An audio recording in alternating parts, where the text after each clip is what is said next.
Hey, You can't make this shit up, you David. cannot make this shit up, Joel. So, welcome to the Oxford. The oh God, now I'm going to do that. I got it. So it's the sports pub and secret society. I was just like I wanted to say pub first, and I just couldn't. Like it's like wait a minute. I know it's a pub, right? But I'm looking at all these sports, and I'm like can't get the word sport. It's like trying to memorize the U.S. Constitution preamble. No, that's a stretch. That's man, don't go there because I mean, we the people of the United States of America, in order to form a more perfect union.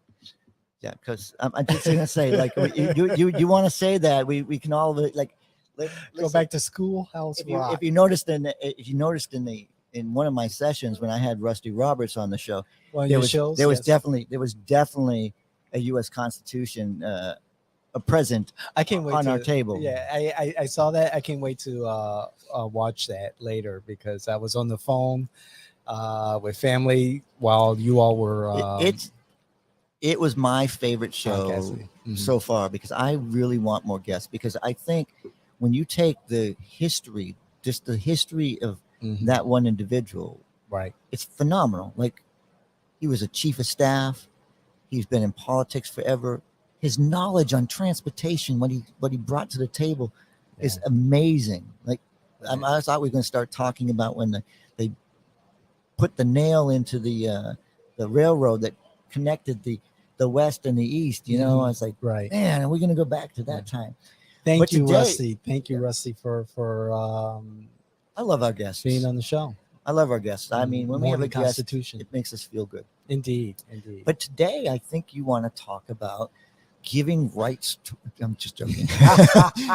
Well, that was the election back in. Yeah, I know that 2018. I think everybody wants water to have its own. Literally, you can sue your neighbor if they spit in your water outside because your water can't defend itself. A little background.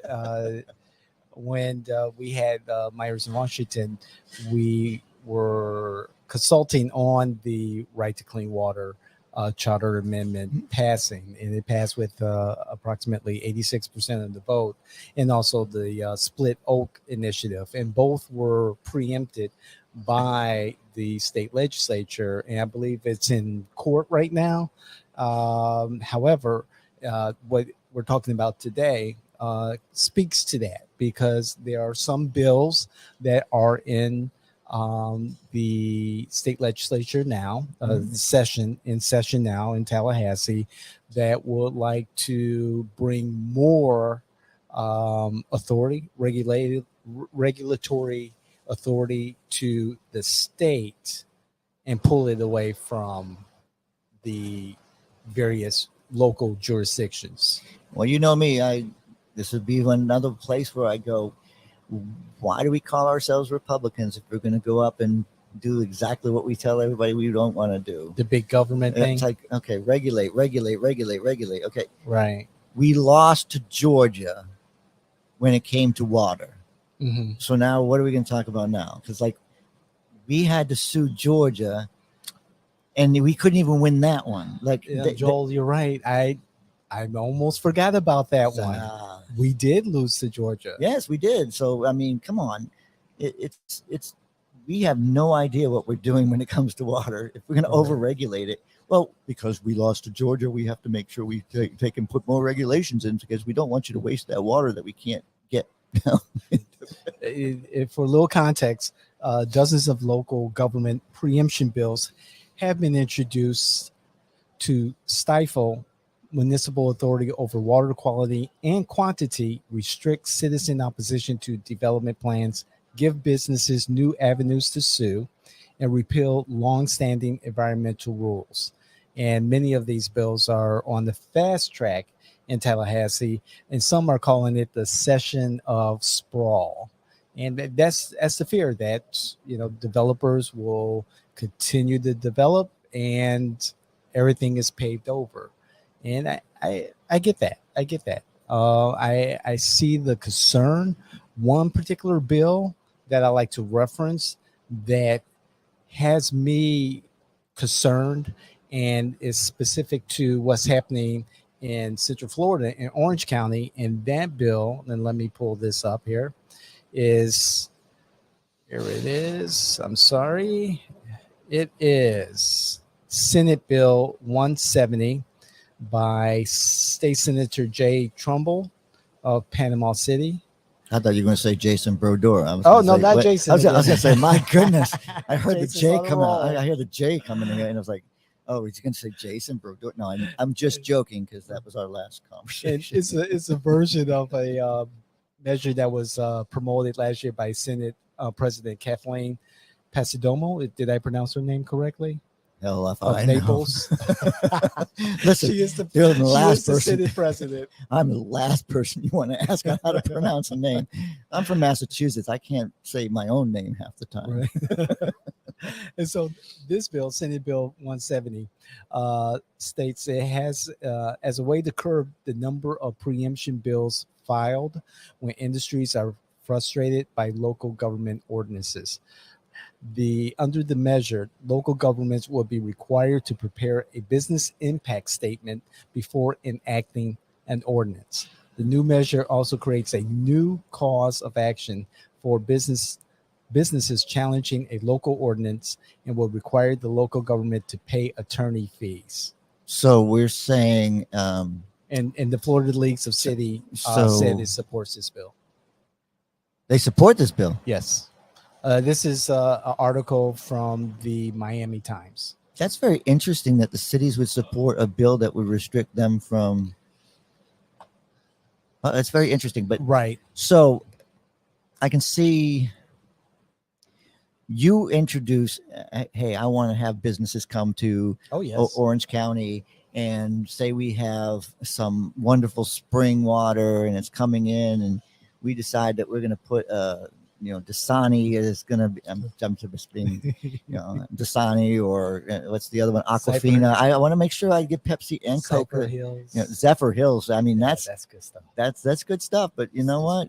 If we have them in our jurisdiction and they're sucking all our water up, and we want to put some regulations on them to make them pay some extra, money, so that we can get some resources, and that people can actually have their own water from Zephyr Hills. The state coming in and telling a city or a chartered community anything that specific kind of, Right. for me, it makes me nervous because I'm a diehard Republican, and regulating the cities. I mean, if they come out with something that's absolutely stupid and it's against the Constitution, yes, but to put something in place to restrict your community, this is why we have the right to move Right. in the United States. Like, Right. if my city does something stupid, I can move, and I live in Castleberry, I can then move to Lake Mary.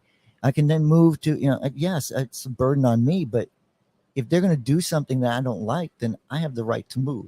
Just like if the state of Florida does something absolutely crazy and I decide, hey, I just don't believe in this, I move to another state that has the same belief system as me.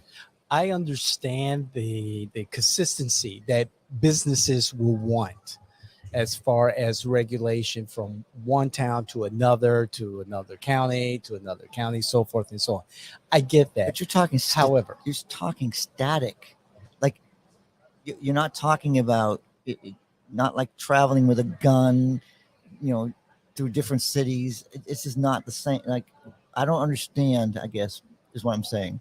Like, you want to make sure that your business in Orange County has the same consistency as it does in Miami, even though Miami's resources are different than Orange County's resources. That's where I'm getting the feeling that this is my business. I want to make sure I can tell what's going to happen everywhere I go. So I would say we need to protect the headwaters of the Wekiva River, for instance. So if the headwaters begin in Orange County, Wekiva River is in Seminole County, Orange County should take every step to protect the vegetation, the forest, the headwaters, that rest in Orange County. And so that the river itself in Seminole County still thrives. If things are preempted by the state,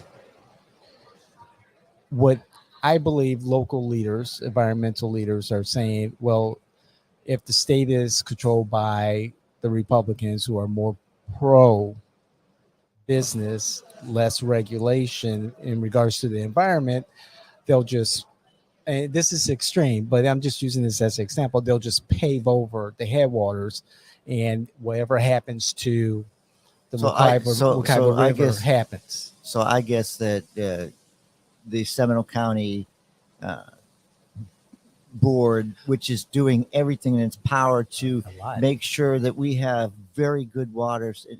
I mean, I have Lee Constantine, you can agree with him or disagree with him, but he's going to make sure that we clean up all that muck that's sitting there.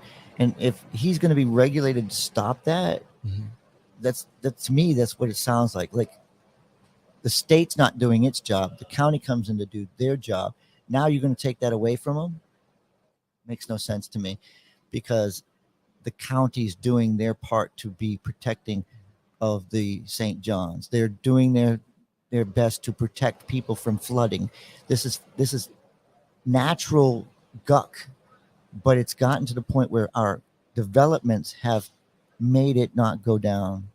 So I see both sides of this, but Orange County government and Seminole County government have faced challenges from developers to encroach upon the rural boundary. But that's also comes in the fact that, you know, we have. Do you ever really own the property that you buy? The bank. No, but even I mean, you pay the bank, and the bank, right? But do you ever really own your land? No, the government still has full control over whatever you purchase. You know, your neighbor has a say. Your neighbor has a say in everything that happens on your property. Right. You can't build, you know, a nuclear silo on your property next to your neighbor. Neighbor's farm. I want to buy 5 lots on this one street because I want to build one house. Guess what? I can buy all 5 lots because I'm not going to get that house. Right. There's zoning. I'm going to have some neighbors that are going to make sure the zoning is going to make sure that, hey, you know what? That mansion is going to depreciate my house because they're going to want a house just like that one on my property. But that doesn't stop us from going to the zoning board and asking the zoning board to rezone, consider rezoning. That doesn't mean they're going to agree to it. I'm definitely going to ask. I mean, if I want. Right. If you want to build your house, your dream house. So that's when you're talking the encroachment. When you're talking the encroachment, they're simply saying, hey, this is land that I bought and I want to develop because I want to be a solution to the housing crisis. Now, there's a law. The law was already on the books when you bought the property. Now you have a problem because that's where, you know, our Chris Dorworth and people like that's where they butted up against the county, and they fought over a piece of land that was in that protected area. Right. Whether or not, you know, Orange County protected it first, Seminole County protected it. It was protected when it was purchased. So I'd just like to see a balance, and I would like to see local control. However, I see the point of consistency throughout the state. I'm gonna help with that for a second.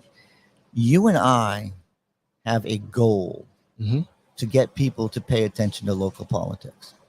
I like where you're going with this. The reason the state feels that it's empowered to do what it needs to do is because nobody pays attention, and they just go in there and they check these boxes and they vote for things they have no clue.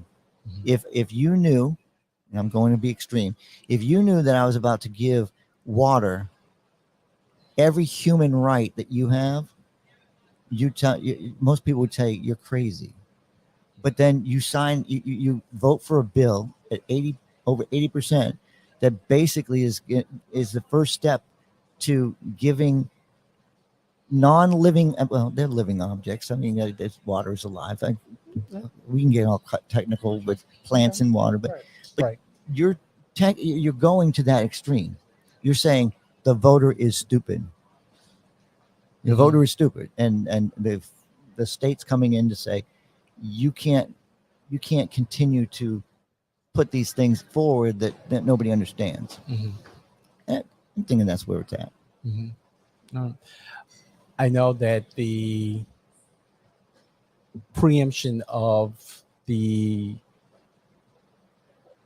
Orange County, right to clean water and split oak initiatives, charter amendments are threatened uh, because of this possible legislation.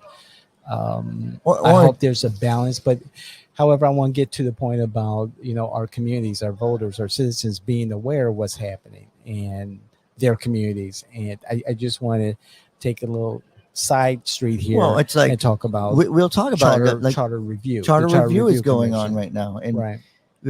We are part of an organization more in tuned with this organization than we were a couple of days ago. Sure. But it's called County Watch, and I think Mhm. we were having a conversation about County Watch, and in I think all 67 counties should have a County Watch. Right. But you brought up a good point. Where do we go if we don't have organizations that are in tune with these things? Doug Head was the only person to go to the city and talk about changing the election to an off year. Mhm. One individual, one Democrat, That's right. like that, Doug Head has always gotten a lot of awe from me because he's that one person that steps up all the time. He was, even when the Democrats, hated him as the state committee man, he stood his ground. He believed in what he believed. Yes, he did. And, a lot of people, I mean, somebody didn't even know he had passed away. Right. Because he's got that much of a presence, Right. even after his death in our community. Mm-hmm. We don't have those people. We don't have them in the numbers that we need them. And we need them on both sides of the political fence. And his legacy will continue with County Watch, Orange County Watch. They meet monthly. First Saturday of every month, they meet at the Denny's on Semerin and Lake Underhill. Lake Underhill. They meet at 9:00. It's the best $20 you will spend. It's an annual due of $20. How many organizations can you get into where it costs you $20 and you have a huge voice in your community? Exactly. So I want to say I was crazy enough to say, somebody said, you got to be the chairman, which, he was a vice chairman. That was good, good fit. It's inevitable. And then we got a Republican, Chris Messina, who, he ran for mayor of the county, and he's not quit. I mean, he wants better for the county, and he's now the vice chairman. We got a volunteer for treasurer. Yes, we do. And then they asked, before we start nominations for secretary, is there somebody who would even want to do the job? And I'm like, I'm already basically doing the job because I work for you, and when we do something, we do it again. So I'm not a secretary, but it's a good organization. I live in Seminole County, but I still care about Orange County and what they do. Mm-hmm.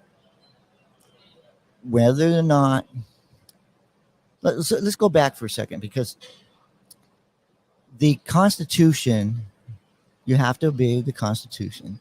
Even if 75% or 80%, if 100% of the people vote in the Constitution and it's against the Constitution, it's going to get thrown out.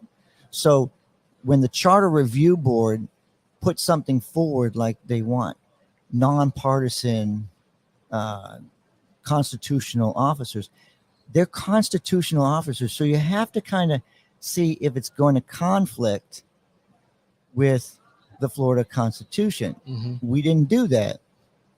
Twice we voted to make them nonpartisan. Right. both times in massive numbers. And then the state says, sorry, you can't do that because the Constitution doesn't give you the authority to do that. Right. So that's litigation that we have to spend. When County Watch, maybe we weren't watching good enough, at that time. Maybe we wanted this because we want more nonpartisanship, so we support it, and yet we don't know that it's going to be thrown out later on. Well, I'm looking forward to this new iteration of County Watch, expanding the membership, It's more transparent communication with the public. I think the organization itself is kind of where this water thing comes into effect. You have to watch your charters. You've got to watch what they're doing. The commissioners, the mayor, staff. Find out who has been nominated by whom. Know these people. Get to understand what their philosophy is. The last charter review board, I thought it was dominated by the chairman.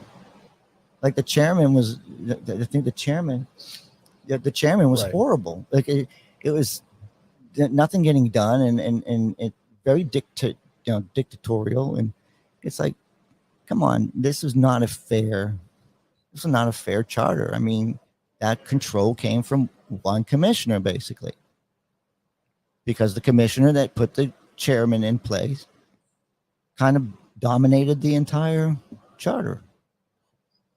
Now you lost me. The last charter The review last commission? charter commission, what did they accomplish? What did they honestly accomplish? The Split Oak Initiative, the Okay. Right to Clean Water Initiative. Okay. And then there was a third one that passed. However, I can't tell you exactly what it was about. It was COVID too. So, I mean, but Right. But we did. Who was the chair? It was a gentleman. He was the mayor's appointee. Mm-hmm. Right. I'm just saying, the mayor gets everything he wants, and I don't think. I'm just saying. I don't think he wanted. No, I'm saying those two initiatives. I don't think he was the champion of those two initiatives.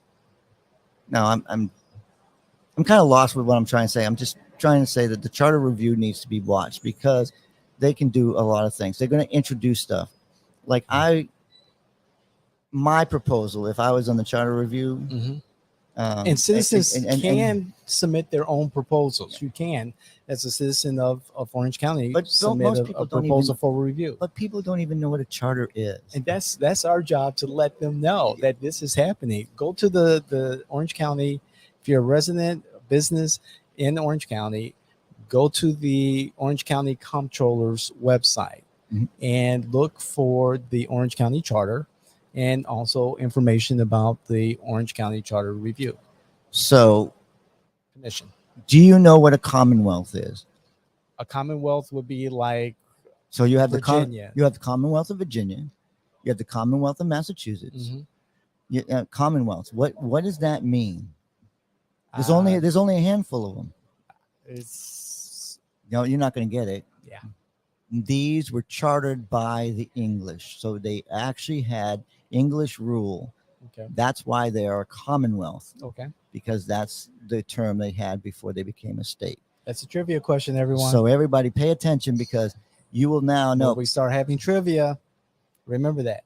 So, I mean, commonwealth basically, and I can't name all 5 of them off the top of my head right this second, but very few of them. Virginia and Massachusetts, for sure. U.S. Virgin Islands Commonwealth? I'd have to look it up, because they have British and they're American and English. So, right. And they're not actually a state, so they can't be like our Commonwealth. Okay, so should the Florida state be able to dictate what can and can't happen with your water in your county? If you have an opinion on this, which we all do, let us know. Please. Let us know where you stand. If you want to give the raccoon the right to sue you after getting run over, I mean, that too. Right to nature is what it's called. Like, we want to give right to nature. Oh my God, I can't believe I'm looking at that. I know. Okay, so I'm just like, I lift my head up, and I get to see Biden in full fledged. Simone Biles. It's like Simone Biles. I'm like, okay, well, that's a difference. You can't make this shit up. You're gonna see me like, oh, You were creeped out too, right? I was creeped out. I was like, that was the wrong thing to show up. And then we have lemurs. We have lemurs on the other screens. And that's what happens when you do you do your show. You broadcast from the Oxford Sports Pub and Secret Society. The Secret Society came in there. They said, "Hey, we gotta freak them out." So. Oh boy.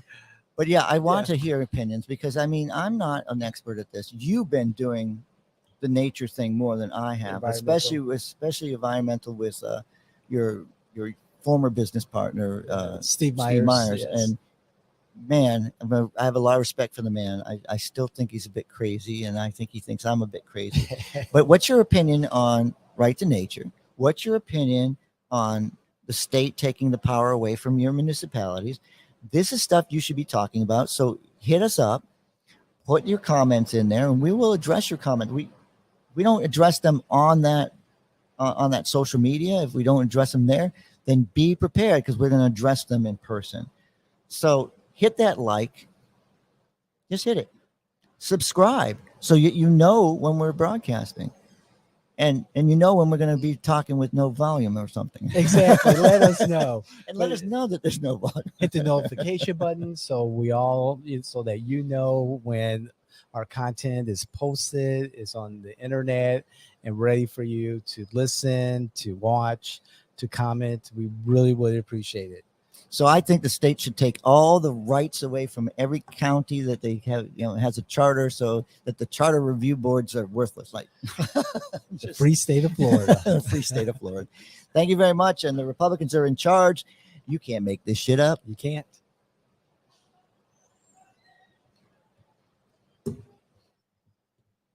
I miss the music. Yeah.